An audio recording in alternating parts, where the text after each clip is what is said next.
తెలంగాణ రాష్ట్ర వ్యాప్తంగా మళ్ళీ అడపాదడపా వర్షాలు కురుస్తున్నాయి. అయితే నవంబర్ మాసంలోకి ఎంటర్ అయిపోయాము. కానీ వర్షాలు మళ్ళీ ఎందుకు కురుస్తున్నాయి? ఉదయం నుంచి సాయంత్రం వరకు కూడా విపరీతమైనటువంటి ఎండ వాతావరణం ఉంటుంది.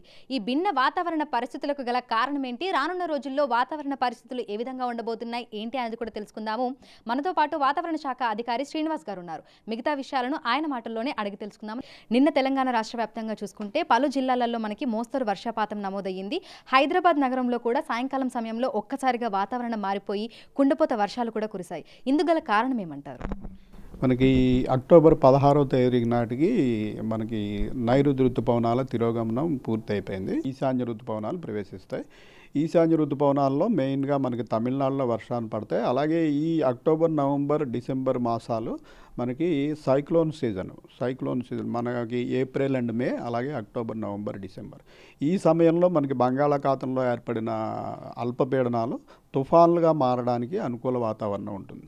సో జనరల్గా మనకి అక్టోబర్, నవంబర్ మాసాల్లో 1-2 తుఫాన్లు రావడం అనేది సాధారణం. సో అట్లాగే మనకి మొన్న ఈ మెంతా తుఫాను రావడం జరిగింది. ఈ మెంతా తుఫాను వల్ల మళ్ళీ మనకి అక్టోబర్ 16కి మనకి ఋతుపవనాలు వెళ్ళిపోయినప్పటికీ ఆ తర్వాతే వెంటనే ఒక లో ప్రెషర్ ఏర్పడింది. అదైతే పెద్దగా బలపడలేదు. దానివల్ల కానీ 3-4 రోజులు మనకి క్లౌడీనెస్, వర్షాలు పడటం జరిగింది.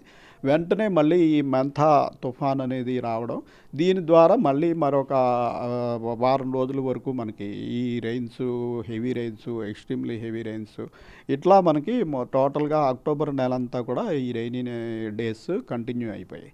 దీనికి తోడు మనం ఇప్పుడు ప్రత్యేకంగా ఈ ఏడు చూస్తున్నది ఏంటంటే టెంపరేచర్ల పెరుగుదల అనేది సాధారణం కంటే ఎక్కువ ఉంటుంది. నార్మల్గా మనకి ఇప్పుడు వింటర్ సీజన్లో ఉండాల్సిన టెంపరేచర్ల కంటే ఇప్పుడు గరిష్ట ఉష్ణోగ్రతలు మ్యాక్సిమం టెంపరేచర్లు చూసుకున్నట్టయితే 2-4 డిగ్రీల వరకు ఎక్కువ ఉన్నాయి. అలాగే మినిమం టెంపరేచర్లు చూసుకుంటే 1-5 డిగ్రీల వరకు వివిధ ప్రాంతాల్లో ఎక్కువ నడుస్తున్నాయి. ఇట్లా టెంపరేచర్లు ఎక్కువ ఉండటం వల్ల మనకి మాయిశ్చర్ సప్లై అనేది కంటిన్యూస్గా ఏదో ఒకటి సిస్టమ్ మనకి ఉండటం వల్ల ఇటు అరేబియన్ సీ నుంచి ప్రస్తుతం మనకి వెట్ ఫ్లో అనేది వస్తుంది. అంటే తేమ గాలులు అనేవి చేరుకుంటున్నాయి. దానికి తోడు టెంపరేచర్లు మన దగ్గర ఉండవలసిన దానికంటే ఎక్కువ 30-34 డిగ్రీల వరకు టెంపరేచర్లు ఉండటం వల్ల నిన్న సాయంత్రం కూడా చూసాం మనం సిటీలో ఉన్నట్టుండి పెద్దగా ఒక గంటన్నర సేపు క్యూములోనింబస్ మేఘాల వల్ల వర్షం పడటం. క్యూములోనింబస్ మేఘాల వల్ల నవంబర్లో వర్షం పడటం అనేది అసాధారణం. కొంచెం అలాగే అసాధారణ విషయాలు వస్తున్నాయి. వీటికి మనం ముందుగా ప్రిడిక్ట్ చేయడానికి అవకాశం ఉండదు. ఎందుకంటే ఇప్పుడు మనకి దగ్గరలో సినాప్టిక్ సిస్టమ్స్ ఏమీ లేవు.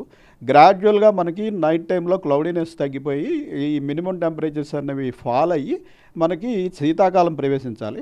కానీ ఇటువంటి పరిస్థితుల వల్ల మనకి ఇంకా క్లౌడీనెస్, అట్లాగే ఈ రెయిన్స్ అనేవి కంటిన్యూ అవుతున్నాయి. అయితే ఉపరితల చక్రవాత ఆవర్తనం పరిస్థితి ప్రస్తుతం ఏ విధంగా ఉంది? అల్పపీడనాలు ఏమైనా ఏర్పడడం జరిగిందా?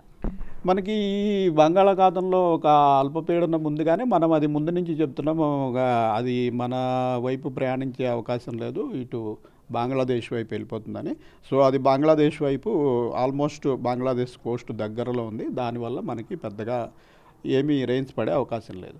అయితే మనకి నిన్న మన ఎడ్జసెంట్గా ఉన్నటువంటి ఈ విదర్భ, మరాఠ్వాడ ప్రాంతంలో ఒక ఉపరితల చక్రవాత ఆవర్తనం అనేది వచ్చింది. అది కూడా ఈరోజు మార్నింగ్కి బలహీనం అయిపోయింది. అయితే మనకి ఈ అరేబియన్ సముద్రంలో గత వారం ఈ మెంతా తుఫాన్ ముందు నుంచి కూడా ఒక డిప్రెషను, అలాగే లో ప్రెషర్ కింద ఇప్పటికి వారం రోజులు పైబడి ఇక్కడ కంటిన్యూ అవుతుంది. ఇది కూడా ఈరోజు కొంచెం మనకి ఈ మా అహ్మదాబాదు, ఈ గుజరాత్ ప్రాంతంలోకి వెళ్ళి బలహీనపడింది. అయితే దీని ప్రభావం వల్ల కొంచెం మనకి ఈ తేమగాలు అనేవి ఇంకా తెలంగాణ వైపు వస్తున్నందువల్ల మనకి ఇంకా నైట్ క్లౌడీనెస్ అనేది పోలేదు. నైట్ క్లౌడీనెస్ పోయి మనకి ఆకాశం స్కై క్లియర్ అయిపోతే మనకి నైట్ టెంపరేచర్స్ ఫాల్ అవుతాయి. అయితే గత ఏడాదితో పోలిస్తే ఈసారి ఎండల తీవ్రత అనేది ఈ టైంలో ఎక్కువగా ఉందని చెప్తున్నారు. అంటే 2-4 డిగ్రీల వరకు కూడా గరిష్ట ఉష్ణోగ్రతలు అనేవి అధికంగా నమోదవుతున్నాయి. ఎందుకు అంటారు? మనకి ఈ గ్లోబల్ వార్మింగ్ వల్ల కొన్ని విచిత్రమైన మార్పులు మనం అంటే గ్రాడ్యువల్ టెంపరేచర్స్ పెరిగి ప్రతి సీజన్లోనూ వేడిమి గల రోజులు ఎక్కువ పెరిగిపోవడం అనేది మనం చూస్తున్నాము. అయితే ఈ సీజన్లో ప్రస్ఫుటంగా అందులోని ఈసారి ఏమైందంటే మనకి మే నెలలో చల్లటి వాతావరణం, మే నెలలో 25 ఇయర్స్లో లోయెస్ట్ మ్యాక్సిమం టెంపరేచర్స్ మనకు వచ్చాయి. దానివల్ల మనకి తర్వాత జూన్ జూలైలో వర్షపాతం కూడా తగ్గిపోయింది. మెయిన్గా మనకి ఏప్రిల్ మే నెలల్లో హై టెంపరేచర్స్ ఉన్నప్పుడు వాటి వల్ల మనకి ఎక్కువ మన కోస్ట్ సమీపంలో అల్పపీడనాలు ఏర్పడటం అవి ఉంటాయి. ఈ మే నెలలో టెంపరేచర్స్ లేకపోవడం వల్ల ఆ ఫ్యాక్టర్ ఇదైంది. తర్వాత మనకి మాన్సూన్ సీజన్లో కూడా గత మాన్సూన్ సీజన్ బట్టి కంటే ఈసారి మాన్సూన్ సీజన్లో టెంపరేచర్స్ పెరుగుదలలు అనేది ఎక్కువ ఉండటం వల్ల ఈ మాయిశ్చర్ లభ్యత ఎక్కువ ఉండటం వల్ల ఎక్కువ రోజులు మనం సినాప్టిక్ ఫీచర్ లేకపోయినా ఈవినింగ్ టైము క్యుములోనింబస్ మేఘాల వల్ల ఎక్కువ వర్షపాతం చూసాం. అలాగే ఇప్పుడు మనకి నవంబర్ నెలలో కూడా నిన్న కూడా మనం క్యుములోనింబస్ మేఘాలు సిటీలో కూడా ఉరుములు మెరుపులతో కూడిన జల్లులు చూసాం. వీటన్నిటికీ ఏంటంటే టెంపరేచర్లు అనేటివి ప్రతి సీజన్లోనూ కూడా గత సాధారణ టెంపరేచర్ల కంటే 2 నుంచి 3 డిగ్రీలు అట్లా ఎక్కువ ఉంటున్నాయి. ఎక్కువ ఉన్నప్పుడు డెఫినెట్గా అవి ఈ వేడిమితో కూడిన మేఘాలకి అవకాశం కల్పిస్తాయి. వీటిని ముందుగా ఫోర్కాస్ట్ చేయడానికి అవకాశం ఉండదు. జస్ట్ 3-4 గంటల ముందే అటువంటి అవకాశం ఉందని తెలుస్తుంది. సో ప్రస్తుతం జరుగుతున్న పరిణామం ఇదేనండి. సో ఈ ఏడాది చూసుకుంటే ప్రతి సీజన్ కూడా ఎక్స్ట్రీమ్గానే ఉంది. విపరీతమైనటువంటి ఎండలు, విపరీతమైనటువంటి వానలు. మరి చలికాలం ఏ విధంగా ఉండబోతోంది? చలికాలం జనరల్గా ఇప్పుడు మనకి వేడిమి గల రోజులే అన్ని రోజుల్లోనూ అన్ని సీజన్లోనూ పెరుగుతున్నాయి కదా. చలికాలం కూడా పెద్ద తీవ్రంగా ఉండదని భావిస్తున్నాం. మనకి కోల్డ్ వేవ్స్ అనేవి గ్రాడ్యువల్గా తగ్గిపోతున్నాయి.